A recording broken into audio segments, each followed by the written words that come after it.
Assalamualaikum warahmatullahi wabarakatuh. Perkenalkan, saya Mukalsum dengan NIM A002243330.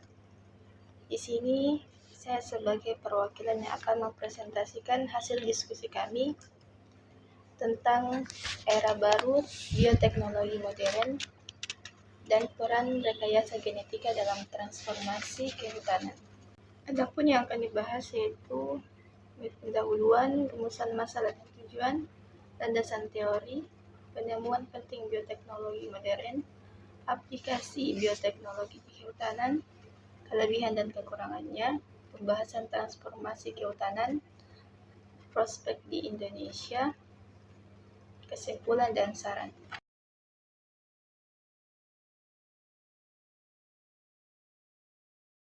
Baik, langsung saja ke landasan materinya. Apa itu bioteknologi konvensional dan modern? Bioteknologi konvensional merupakan teknik memanfaatkan organisme hidup seperti mikroorganisme secara langsung untuk membuat produk tertentu, seringkali melalui fermentasi. Contohnya pembuatan tempe, tape, dan yogurt. Kemudian bioteknologi modern. Bioteknologi modern merupakan penggunaan teknologi canggih dan rekayasa genetika untuk memanipulasi materi genetik atau molekul seluler organisme agar menghasilkan produk-produk tertentu. Adapun perbedaannya yaitu bioteknologi konvensional berproses sangat lama, alami dan kurang presisi, sedangkan bioteknologi modern cepat, presisi, dan hasilnya itu lebih terarah. Kemudian di slide selanjutnya, penemuan penting bioteknologi modern. Yang pertama, ada struktur DNA. Struktur DNA ditemukan oleh James Watson dan Francis Crick, yaitu dasar pemahaman hereditas pada tahun 1953. Yang kedua, enzim restriksi ditemukan oleh Werner Arbert dan Daniel Nathan dijuluki gunting molekuler, itu pada tahun 1970. Yang ketiga, RCR dikembangkan oleh Carmi Mullis mempercepat penggandaan DNA pada tahun 1983. Yang keempat, rekayasa genetika memungkinkan penyisipan gen asing ke tanaman yang dikembangkan sejak 1970 oleh banyak ilmuwan biomolekuler.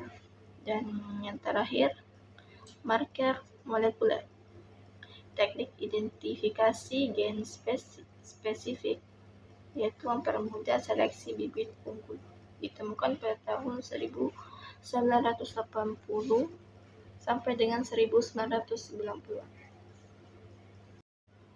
Kemudian aplikasi di kehutanan. Yang pertama, pohon transgenetik. Contohnya eucalyptus yang cepat tumbuh berasal dari Brazil dan populer tahan hama, yaitu dari Cina. Tujuannya untuk meningkatkan produktivitas dan mengurangi penggunaan pestisida. Yang kedua, marker assisted selection atau MAS. Seleksi di mana seleksi bibit unggul sejak tahan sampai berbasis DNA. Contohnya jati dengan destinasi kayu tinggi, akasia tahan penyakit yang lebih cepat dibanding menunggu pohon yang dewasa.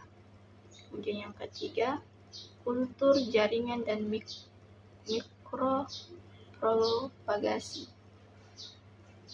yaitu perbanyakan massa bibit unggul dengan sifat yang seragam.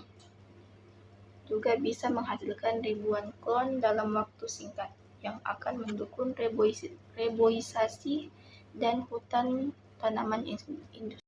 Kemudian adapun kelebihan dan kekurangan bioteknologi modern. Yang pertama, kelebihan, yaitu presisi tinggi, sifat genetik dapat diatur sesuai kebutuhan.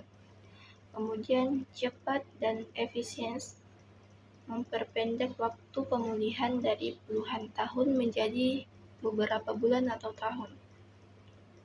Kemudian meningkatkan produktivitas pohon tumbuh lebih cepat, tahan hama, dan tahan stres lingkungan. Yang terakhir, fleksibel, yaitu memungkinkan perpindahan gen antar spesies.